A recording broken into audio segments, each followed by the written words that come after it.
आज हम भगवान शिव की एक महत्वपूर्ण उपदेश की चर्चा करेंगे। यह उपदेश उन लोगों के लिए है जो भिन्न भिन्न देवी देवताओं की पूजा करते हैं और सोचते हैं कि इससे उनका जीवन पर क्या प्रभाव पड़ेगा। भगवान शिव ने इस विषय पर एक सुंदर कथा के माध्यम से बताया, क्या होता है जब हम अनेक देवी देवताओं की आराधना करते हैं। बहुत समय पहले की बात है। एक छोटे से गांव में भुवन नाम का एक व्यक्ति रहता था। भुवन अत्यंत धार्मिक था और जीवन के हर क्षेत्र में देवी देवताओं की कृपा प्राप्त करना चाहता था। वह हर दिन अलग अलग देवी देवताओं की पूजा करता था। सोमवार को भगवान शिव, मंगलवार को हनुमान जी, बुधवार को गणेश जी और इसी तरह किसी न किसी देवता की आराधना करता। भुवन का मानना यह था कि सभी देवी देवताओं की पूजा करके वह अपने जीवन की हर क्षेत्र में सफलता और सुख प्राप्त कर सकेगा। लेकिन उसकी साधना में एक समस्या थी। वह किसी भी देवता की पूजा करता तो पूरी निष्ठा और एकाग्रता नहीं लगा पाता। एक दिन भुवन ने महसूस किया कि उसकी साधना का कोई परिणाम नहीं आ रहा है। न उसके जीवन की स्थिति सुधर रही थी और न उसके जीवन में कोई सुख आ रहा था। भुवन ने निराश होकर सोचा, मैं इतनी श्रद्धा से हर दिन अलग अलग देवताओं की पूजा करता हूँ, फिर भी मेरा जीवन क्यों नहीं सुखी है। इस प्रश्न का उत्तर पाने के लिए भुवन ने एकांत में जाकर भगवान शिव का ध्यान किया।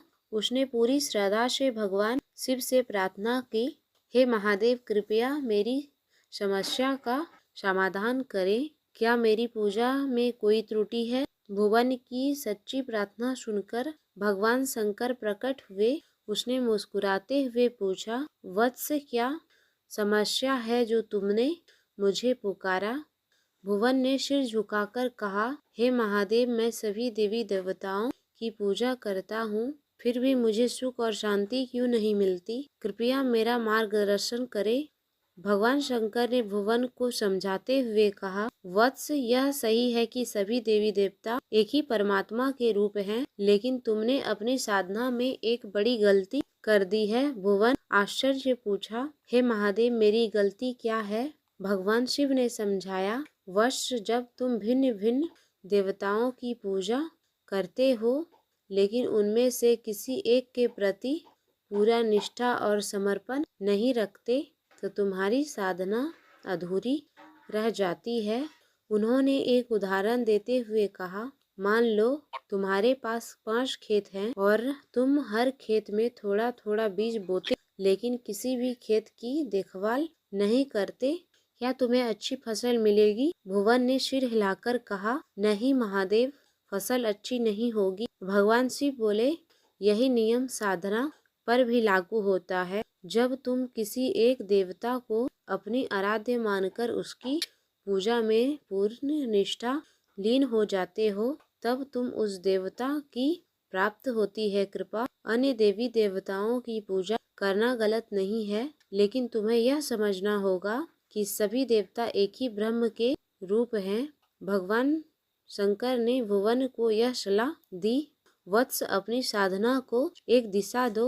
यह समझो कि सभी देवी देवता ब्रह्म के अंश हैं। जब तुम एक देवता की पूजा को में पूर्ण समर्पण करोगे तो तुम्हें सभी देवताओं की कृपा प्राप्त होगी। भगवान भुवन ने भगवान शंकर की उपदेश को समझा और निश्चय किया कि वह अपनी साधना का एकाग्र करेगा। उसने भगवान शिव को अपने आराध्य मानकर अपनी पूजा निष्ठा से की।